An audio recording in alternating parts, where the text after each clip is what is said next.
I am attempting a mean feat today. Welcome to everything that happens in Swordcatcher by Cassandra Clare. Now, if you have read this book already, you will know that this is a long book. So just know the prep that I did for this, I really hope you appreciate it. Number 2, the Ragpicker King is coming out. Oh, it's out today. How weird is that? So if you've read Swordcatcher and you want a recap of everything that happens, this video is for you. If you haven't read Swordcatcher, I highly recommend that you do, simply because although I am giving you the most information I can possibly give you, you're still missing out on the beauty of the book. So again, if you haven't read it, please watch this video, but go and read the book.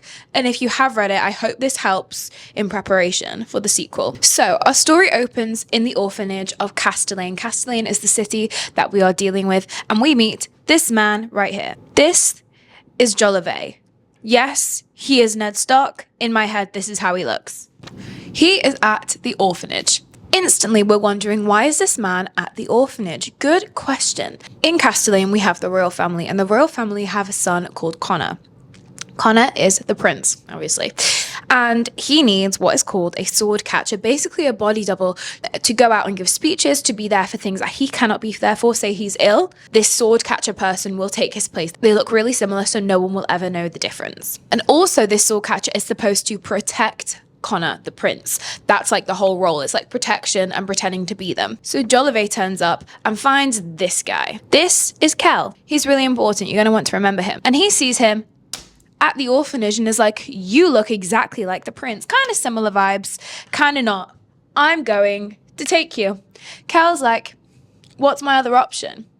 And Jollivet goes, stay in the orphanage or come with me and be the prince's double. So what does he do? He goes to the palace. Now, before we get into more of the plot, we're kind of told some backstory and some world building. So in Castellane, there is this place called the Salt, which is where the Ashkar live. The Ashkar are people who have magic powers. Magic has kind of died out in Castellane, and if you are seen to be Ashkar, if you are seen to be magic, it's not a good thing. It's like a, oh, you're different, we don't like it situation. However, most of the Ashkar are physicians and healers and people who look after you.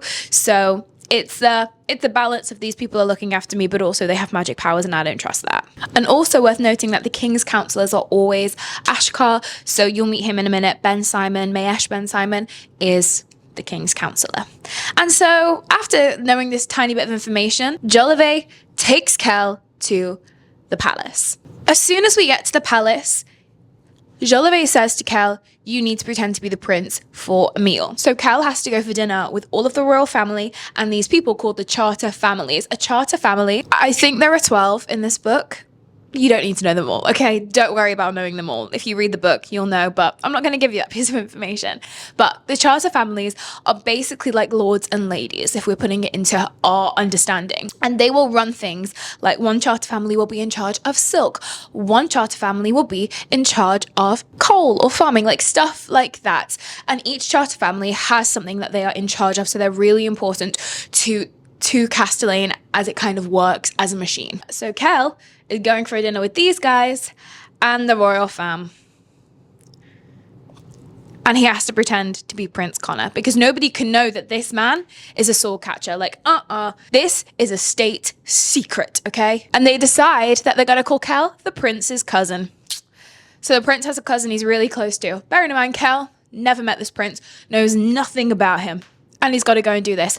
My anxiety would be through the roof. So we're at this dinner party. Kell sat down, and who is he sat next to? Bearing in mind, they're all children. I haven't said this. At this point, they're all 10, 11, 12.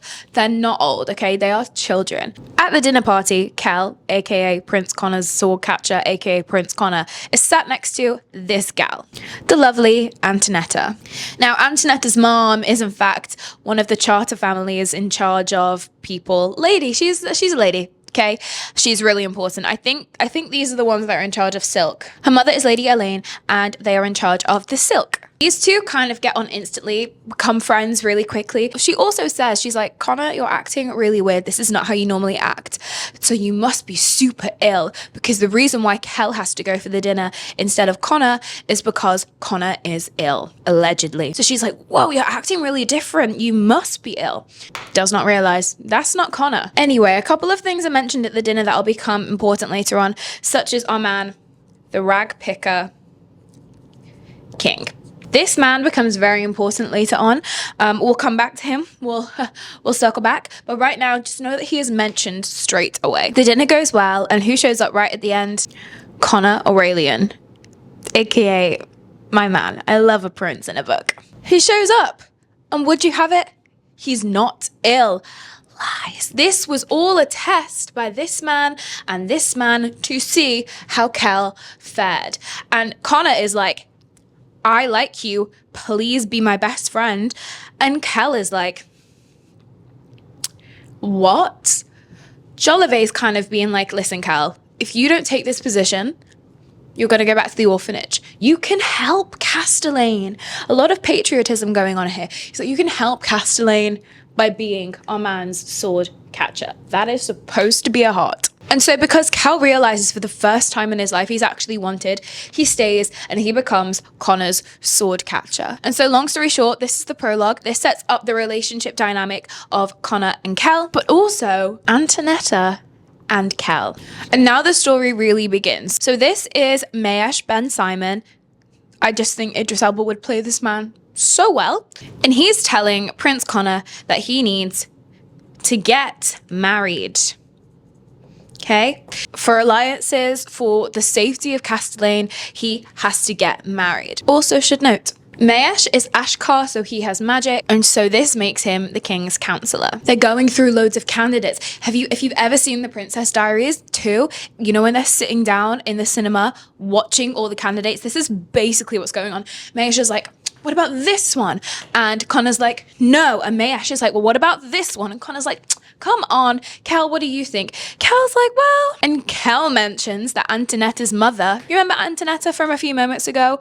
That her mother wants her to marry Connor. Isn't that weird how he's brought up Antonetta? But Connor's like, she's my friend, uninterested, moving on. And so this becomes a really major plot point for Connor. He has to get married, and this man is anti-marriage. He doesn't want it. He's not even wanting to marry for love. He just doesn't want to get married. And he's being forced into a position where that's probably going to become likely that he has to. And now we're introduced to our third and final point of view. So we have Kell, we have Connor, and we have Lynn. This is Lynn. She's gorgeous. We love her. The lighting just went so strange. This is Lynn Castor. Lynn is also Ashkar, and she's trained to be a physician. However, in Castellane, it's not normal for a woman to be a physician. It's only a recent thing that has started to happen. She's kind of like one of the first, but she's meeting many pushbacks. Every single time she's trying to help people, she's getting pushback, and she's really not having a great time. And it's very hard for women to be physicians simply because the men go, no, you can't be. And it's a man's world. Now, here's a little interesting situation. Lynn has a grandfather, and that grandfather is none other than Maesh. However, they have a very tumultuous relationship. They do not get on for reasons that go on in the book. No one, and also worth noting, no one is closer to the throne except Maesh and Jolivet, who we met earlier at the orphanage. Lynn has a brother, and they both lost their parents when they were younger, which meant that they were taken into Maesh's care. However, Maesh basically was like, I'm not looking after these kids. I've got a job of my own. My job is to protect the palace and the royals. And so Lynn was a bit like, what about your own flesh and blood? To which he was like, got a job. And so they don't get on. Now, Lynn's plot is predominantly focused on this character, her best friend called Mariam. And if you've read the book, you'll know this is Mariam to me, okay? She's gorgeous. I love her. I want to give this woman a hug. She deserves the world. I feel like you can't really see with the green, so we're gonna stick with the blue. This is Lynn's bestie. Mariam is extremely ill. Like she's genuinely on death's door. And Lynn, being the physician that she is, keeps trying to help her, finding cures, finding different tombs to read from. Anything that she can possibly do to help her friend, she's trying, but it's not going well. She is meeting a lot of backlash. Another random tidbit of information that will be important later on. The Ashkar have this thing which is like a priest called the Maharam, and they basically are in charge. So if Lynn wants to be a physician, she would have to go and see them and be like, let me be a physician. Obviously, you can probably gather what they would say. Luckily, Lynn did not have to get told no But yeah, the Maharam, really important, just worth noting. So Lynn's plot has been set up. Bad relationship with Maesh, really good relationship with Mariam, but Mariam is dying and Lynn is determined to find the cure. She will literally do anything to save her best friend because her best friend has been there for her and nobody else ever has. Much like Kell. The book does tend to switch between the point of views quite frequently, so I hope you don't mind. That's what's going to happen in this. Back to the boys. Connor decides he's going out, and of course Kell has to go with him. Where's my pen? And so they go out and they go and meet some courtesans, and we meet Joss Falconet, and this is Joss. Basically, they're all just besties. And so they're all hanging out, but things are getting very political with what's going on in Castellane at the moment because they actually have an enemy called Sarth. They don't get on. Like, they are constantly battling about trade and various other things. And so during this little meeting, it gets very political. We also get told some really interesting information that these guys used to all hang out together when they were younger, along with Antonetta. So they had a really great and interesting friendship group. However, when Antonetta got older, so when she hit like 13, 14, 15, things changed and she didn't hang out with them as much. And Kell has always kind of wondered, why is this? Why did Antonetta stop hanging out with us? Did she change? Did we change? And at 15, she actually debuted as a debutante for marriage, and she's kind of been waiting for that ever since. Now, during this time, we kind of get this vibe that these two have a little thing going on. But because of the fact that she is essentially a lady's daughter and he is just the king's cousin and doesn't really have any agency of his own, this just can't happen. It's not going to happen for them. No matter how much they want it, this thing, done, not happening. I just had to run to the printer because I forgot to print out a picture of a character that we're about to meet. Kell goes on a little wander, as Kell does, and in the library he meets a character called Merrin. And Merrin is actually a poisoner, or also known as a chemist. You know, pick and choose, poisoner, chemist, similar vibe. And whilst they're in the library, Merrin is talking to Kell and he's like, there is a poison that's going around that you need to be careful about. And Kell's very confused as to why this information is being given to him so freely. And this poison is being used by Sarth. So there's a poison being used by Sarth, and Kell obviously is the protector of Connor, and so Kell has to stop this poison from getting into anyone's system, and he wants to eliminate it to protect the royals. Now this man here, Mr. Merrin, mentions a very interesting name. Can you remember when we first were introduced to the character and I said you're gonna need to know this later on? It's time to know about the Ragpicker King. So although we haven't been formally introduced to him, we have heard him quite a few times throughout the book so far. And basically, to me, he gives Robin Hood vibes.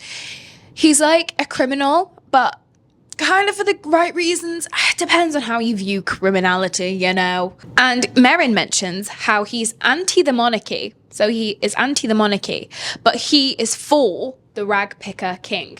So these guys, he's for the Ragpicker King. But then another name gets thrown in, and that's Prosper Beck. So there are two criminals, the Ragpicker King and Prosper Beck. Ragpicker is Robin Hood.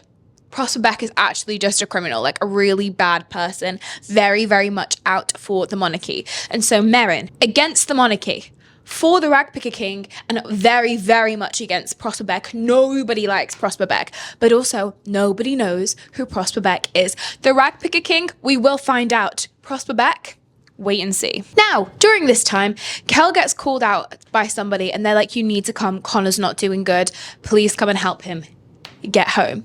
So Kell goes outside to help Connor. And what happens? Connor's not there. He's not there. There's no one there. And Kell's like, what's going on? And next thing you know, this man right here is shoved into a carriage with someone.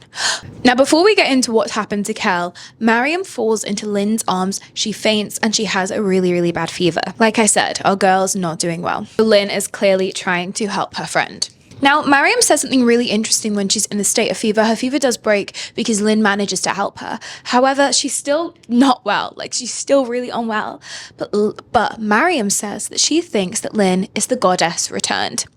So like I said, the Ashkar have this thing called the Maharam. And the Maharam kind of answers to the goddess. However, the goddess hasn't come back for literally forever, like forever and ever. And so they're waiting on the goddess to return. And it's this big, important thing that if the goddess comes back, it's about to go down. And so Mariam's like, you're the goddess returned. And Lynn's like, be quiet. No, I'm not. She's really defensive and like, no, I'm not. Like, I'm just helping you out. And during this time, Lynn actually has a memory of something that happened with the Maharam. So the Maharam had a son, and he was exiled because he tried to use magic, because the son was trying to bring back his mother from the dead because she died. The Maharam, who will just does not get on with a little friend of ours, Mayesh. These two are not friends, okay? So again, this man, like, he's not getting on with anyone here. And this will be relevant for book 2, the fact that Mayesh exiled the Maharam's son, and we don't really know what happened to the son. But back to the carriage. We're in the carriage with 2 people. Number 1, the first person is a woman called Jian. This is she. And Gurley is basically threatening to kill Kell if he moves, so it's going well. He's having a lovely evening. Now, the second person in this carriage, Cal's like, who is that? Never seen this person before in my life. Never seen this woman in my life. Like, who is she? But who is the man in the carriage? And of course, get ready for it, the Ragpicker King. Yep. We are meeting Ragpicker King himself. I would be very happy in that carriage if that man was in there. I wouldn't complain. And so this is our carriage setup. The Ragpicker King, being the all-knowing guy he clearly is, knows that Kell is the sword catcher. And this is a state secret, like I said. Nobody is supposed to know, but this man knows. And he's like, I need you to help me. And this help is actually going to benefit you and Connor and the royal family, so sort it out. And what the Ragpicker King essentially wants to know is who is funding Prosper Beck, because Prosper Beck suddenly has a lot of money, and one of the charter families must be funding Prosper Beck. To give you a visual of Prosper Beck, this is my visual. Who is funding Prosper Beck? And so Kell walks away and he's like, I'm not helping you. Let's be real, does he have a choice? Gurley here has still got a knife to the throat. She's like, try me. He's like, I'm scared. He leaves the carriage, but essentially the Ragpicker King is like, you don't have a choice because I know your secret. And it's not like I'm going to tell anyone your secret, but I do need your help. So you have to agree. And Kell just gets out the carriage, goes back in to where they were with the courtesans, and suddenly he's in the middle of a little situation himself. I have had to move the camera. Just ignore this, okay? I've got nowhere else to put them. And he has one that he sees all the time, and her name is Scylla. And they're and it's more like a friends with benefits situation. Honestly, like he has feelings for her, but not really in a romantic sense. Who comes running into the room? Little Miss Antonetta. And she's like, ah! And she can't get over the fact that she's seeing the guy that she definitely has a thing for kissing this random woman. She's like, she's not happy. But she comes in and she's like, yo, Kell, there's actually something wrong with Connor. He's like, heard this story before, whatever. But this time she's like, you genuinely have to come in. He's a bit mad. He's mad with her because she's interrupting this, even though at the same time he's like, oh my God, I wonder if she's jealous, because clearly it's not enough that he's kissing someone else. He wants someone else to be jealous. Not the vibe, Kell, not the vibe. But regardless, he goes and he finds Connor, and Connor is having a minor crash out. I've zoomed you in a little bit, but Connor is having a minor crash out. He's absolutely drunk out of his mind. He's punching things. He punches the window, and he says it's because he doesn't want to get married. However, this guy is convinced, Kell is convinced there is something else going on, purely because there has to be. Like, you don't just crash out about that. And then the next day, Connor has the audacity to have no idea what Kell was on about. Kell was speaking to him, trying to be like, are you okay? Like, what happened last night? No recollection. He does not remember the crash out. And then things begin to get very, very political, because the idea of Connor marrying someone from South is getting very real, purely for the alliance, because it kind of will save both South and Castellane if they join together, even though they hate one another. And Connor's not a happy buddy. And now back to Lynn. Lynn's visiting one of her patients, and this patient clearly has a lot on his mind. His name is Petrov. She unwillingly receives a stone from him. He first of all offers it to her. She says, no, I don't need it, thank you so much. And the next thing you know, it's in her bag because he had put it there without her knowing. The magic stone is giving her really weird dreams. There are a lot of dream sequences in the book with various characters, but Lynn's only seem to start when she has this stone. Now that we've been introduced to the idea of the goddess returned, there is a festival that Lynn should attend that celebrates the goddess returning, or the hopeful return, because obviously she's not back yet. She doesn't want to go. However, Mariam desperately wants to go. She wants to go and get a new dress and have fun. And somebody where they live says to Lynn, listen, you've got to stop treating her like a patient and instead start treating her like your friend, because she is your friend. And once Lynn realizes that actually she's just been like mollycoddling Mariam, she decides that she will go to the festival and she'll be there in support of Mariam. She's going to still try and help her as best she can, but from the perspective of a friend and not just because she sees her as a patient. So Lynn decides to go back to Pedrov's house, and Pedrov is not there. His house has been ransacked, and all of the books that Lynn wanted to borrow and Pedrov said that she could borrow, gone. And she tries to talk to Petrov's landlady, and this landlady is actually awful to her. She's really cruel about the Ashkar and the fact that they have magic. And because Lynn is a baddie, she essentially snaps and says, you're saying all of these things about me, but I'm the one with the magic. Do you know what I could do to you? And the landlady doesn't like it, and she's a bit like, I'm going to be quiet now. Cue, the boys are back from High School Musical 3. Kell's curiosity is very much piqued, and he goes to see Merrin once again. Merrin also knows that Kell is the sword catcher, and suddenly this huge secret that everybody knows about turns out to actually not be that big of a secret, because everybody seems to know. The Ragpicker King knows. Everyone knows, basically. Importantly, we don't know who Merrin's father is. Who is his dad? I don't know. We'll find out, maybe. Kell is just conversing with this man, and he goes back home. And so he's on his way home when suddenly he's attacked by crawlers, which are basically just people who are thieves, bandits, and they crawl on the roofs, so that's why they're called crawlers. Put it a bit lower so you can actually see. So yeah, he's attacked because they think he's Connor. So maybe he's done his sword catcher duty a bit too well, because they think Kell is in fact Connor. And this is where it gets juicy. Turns out Connor has business with Prosper Beck and owes Prosper Beck 10,000 crowns. That is not a light debt. And you're probably thinking he can just pay it back, he's the prince. However, because the money technically is owned by the royal family and they make it from tax from the people in a long roundabout way, if he takes 10,000 crowns, that is taking from the people. And that will not go down well if anybody were to find out, because obviously he's going to be future king one day. And he wants to have as much loyalty and support because he deserves it, not because he's stealing from them. So he is in a very precarious situation where he has no money of his own. Kell keeps fighting with these crawlers. I was going to draw people fighting, but Kell keeps fighting with the crawlers and eventually blacks out. We don't know what's happened to Kell. After all of that, we move back to Lynn. She's in her apartment and there's a really, really loud banging on the door. And normally if somebody's banging on her door, it's probably one of her patients. But not this time. Instead, the door opens and she's met with a guy called Oren. And here's another situation. Oren has a huge crush on Lynn. Like, this man loves Lynn. Lynn does not love him back. He even asked her to marry him. Like, that's how deep this man is for Lynn. And he didn't forgive her because she turned him down. She just didn't want to marry him, and it was simple as that. Oren is like, you need to come to the palace. Lynn's shocked. What do you mean I need to go to the palace? He won't tell her. Anyway, girly Lynn is going off to the palace because Mayesh has said, you need to go and get Lynn. You need to bring her back here. Don't tell her anything until I'm there. Lynn is at the palace and Mayesh has told Lynn that she needs to look after Kell. He's the prince's cousin. She needs to save his life. And it's kind of like a non-negotiable. It's like, you've got to save him. There's no other option. He has to be saved. And then Connor meets Lynn. And Connor actually doubts her. He's like to Mayesh, how could she be good? Lynn's in her head, like, Lynn thinks in her head, she's like, you only think that because I'm a woman? If this was a man, then you would have no problem. But Mayesh himself says that Lynn is the best physician period, point blank, best position. Kell is like in the safest hands he can possibly be in. And Lynn saves Kell's life, but she asks everybody to leave the room.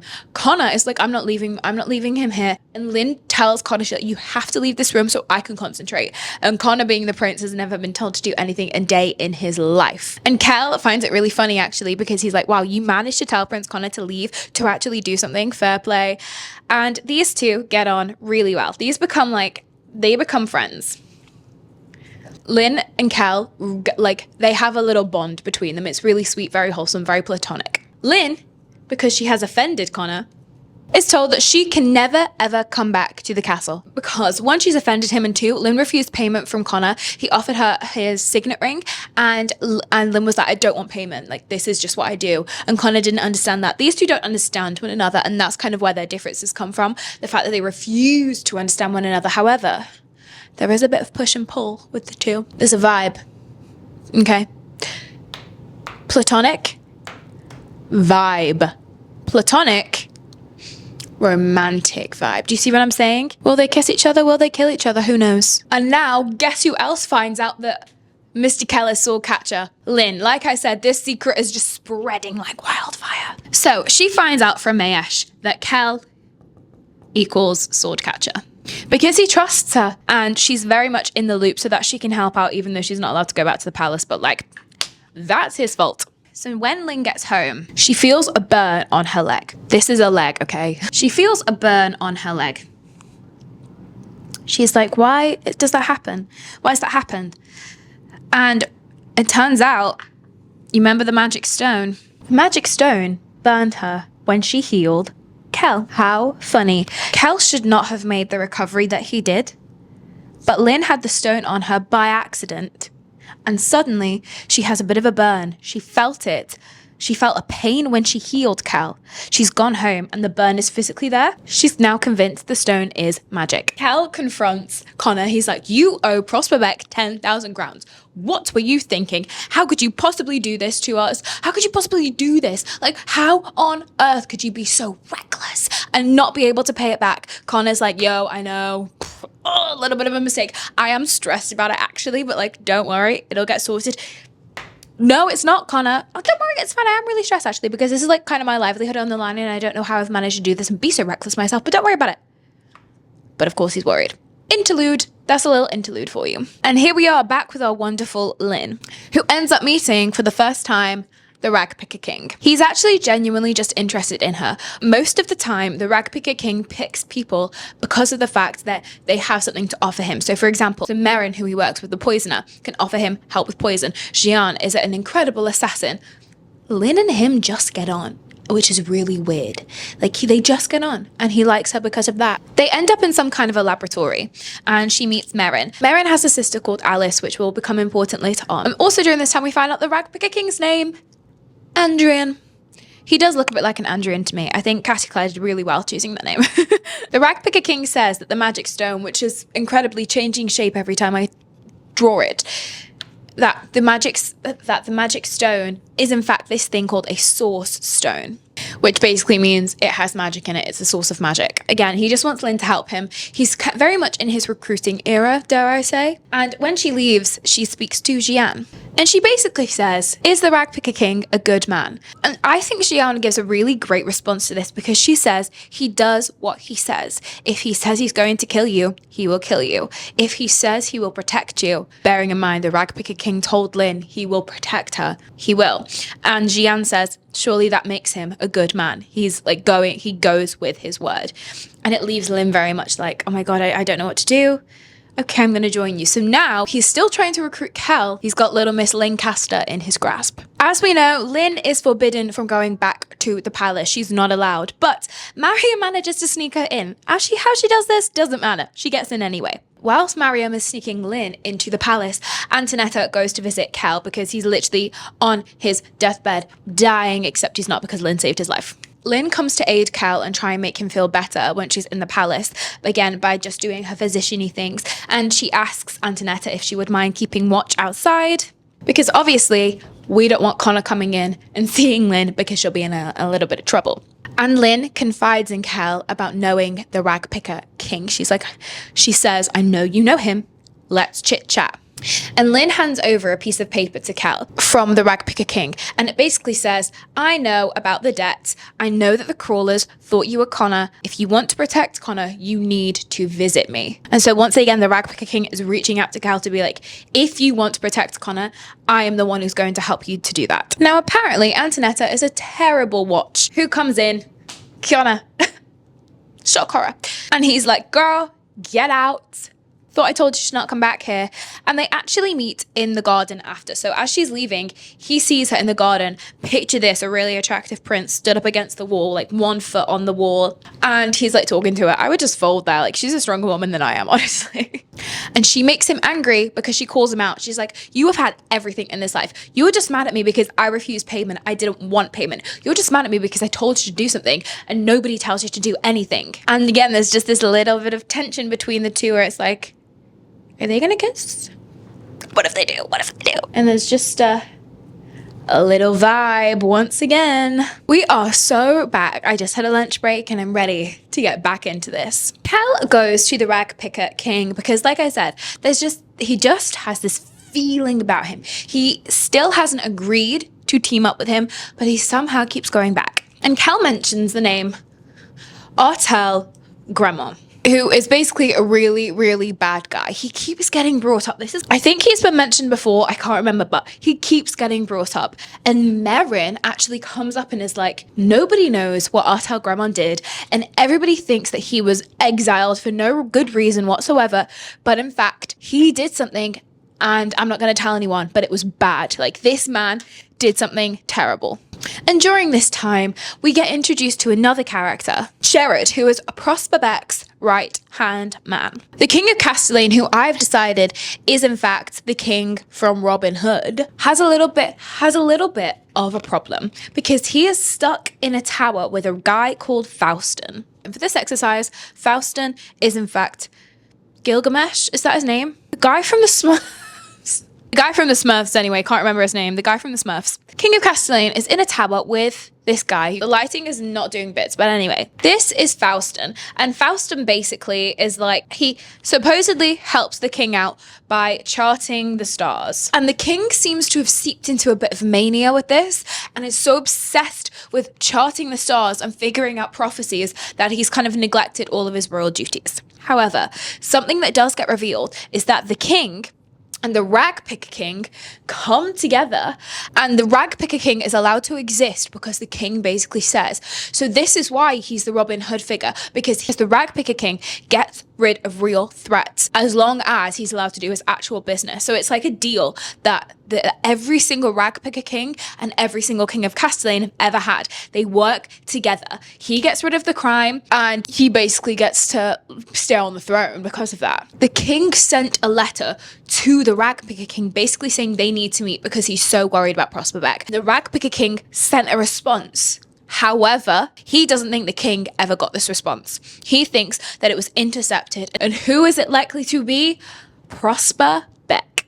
Therefore, the Ragpicker King says to our friend Kell, hey, you live and work in the palace. Chop chop, send the note that I originally sent back to the king, give it to him, because you can get into the tower and that way the king will know what's actually going on. Worth noting, Faustin, the guy who, again, the lighting, I'm so sorry, but Faustin, the guy from the Smurfs, we don't trust him. Like, it's set up from the beginning. We do not trust this man because of his relationship to the king. We kind of see it as he just wants power, and the king, unfortunately, has fallen into this trap. So now we're in the tower. Kell ends up going to the astronomy tower and tries to talk to the king about the Ragpicker King. However, the tension is really, really high. And just as the king is about to say something, what happens? The guy from the Smurfs, Faustin, comes in dodgy. He interrupts and he's like, why are you talking to the king? Like, how dare you talk to the king? The king needs his time. He needs his space, and just keeps the king to himself.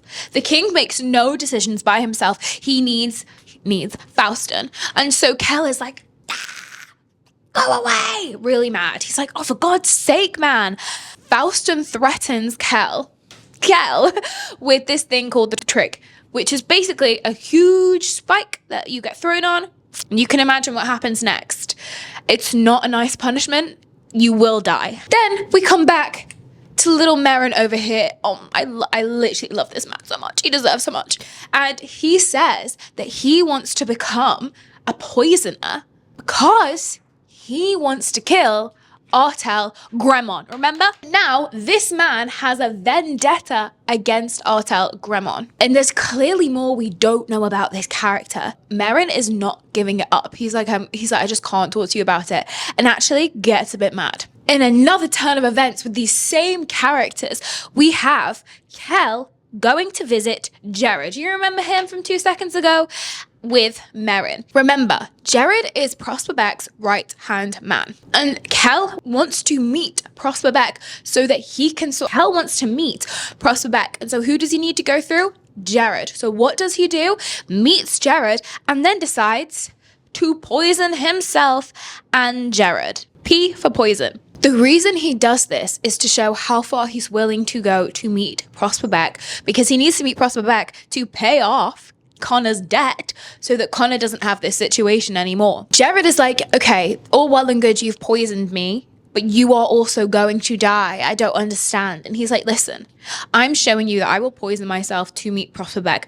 If you don't say yes and agree to a meeting, both of us die. So what does this man here do? He goes, okay, and sets them up with a meeting. Luckily, Mr. Merrin here has the antidote. So he administers 2 antidotes to these and they live happy ever after. But not. And then we are back with Kell in the palace. And whilst there, Kell overhears some courtiers and like people, guy called Falconet. They're all speaking not very kindly about Antonetta. And he finds himself getting really angry about this. He's like, oh, that's suspicious. Why am I so angry? And he then realizes that actually when they were children, remember when I said he didn't know whether they had changed or Antonetta had changed? Turns out the guys had changed and Antonetta no longer fit in with them because of how they would talk about her. And so he gets really mad because he's like, oh, Antonetta stayed the same. She just grew up, whereas we were all still like boys.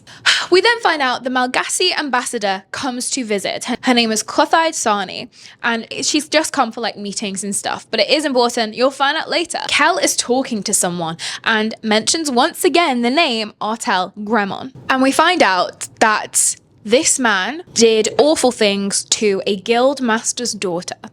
And he said that he would marry her and he didn't. And also took her virtue away from her as well. And it was not consensual. So the daughter's father then killed himself because he couldn't deal with what had happened. And Gremon got sent away. And the daughter happens to be Alice Asper, who was Merrin's sister. So now we understand why Merrin was so upset by what had happened, and also why he wants revenge. But Kell gets to meet Prosper Beck, and Prosper Beck gives some information away that this morning he was sent 10,000 crowns by Connor Aurelian. Now Kell thinks of 2 things here. One, where on earth has Connor got this money from? He isn't using the royal family's money. And 2, something is off about Prosper Beck. Doesn't trust Prosper Beck, and not just because he's a criminal, but there is just something off about he just gets a bad vibe that maybe all is not what it seems. But before Prosper Beck leaves, he tells Kell that he wants a necklace from Antonetta, and not because he wants the necklace, but there is something inside that necklace that he needs. So Kell's like in a bit of a sticky situation because he doesn't want to give the necklace away because, you know, it involves Antonetta, but also what's he gonna do? And then this is the point now where everything begins to, for better words, kick off. Connor has signed a marriage contract to a princess from Sarth, and they've already sent him the dowry of 10,000 crowns. So Kell immediately realizes this is where he's got the money from, because Connor thinks he's protecting everybody by signing this. The king kicks off. He's like, what on earth have you done? You have ruined everything. Like, this was not the alliance that we were supposed to, like, take. The king also gets mad at the Malagasy ambassador because he believes that the Malagasy ambassador caged him. So clearly there is something in the king's past that relates to the Malagasy ambassador. But you know what else happens at this dinner? Faustin, who's been basically keeping the king to himself, has been lying. This man thinks he knows about the stars. We basically think he doesn't know anything.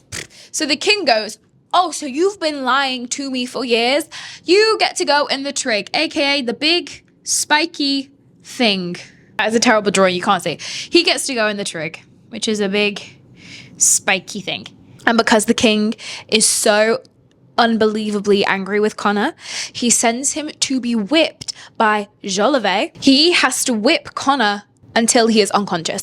Jolivet does not want to do this. Like, these two don't really get on, but Jolivet knows that this is like a terrible thing, and the king has kind of just like taken this too far. And Kell, being the man that he is, runs to get our girl Lynn. And so now Lynn is tending for Connor, trying to save him, but she's also realized Jolivet has not whipped him in places that will like permanently damage him. So Jolivet has tried to do the best job that he possibly can with protecting Connor, even though it's like the impossible job because he can't. Connor does make a recovery, and during this time, his new wife that he has promised himself to for 10,000 crowns turns up, and she is a literal child. This is Louisa, and this is who Connor is now set to marry, because Sarth have actually conned him. He's been conned by the enemy.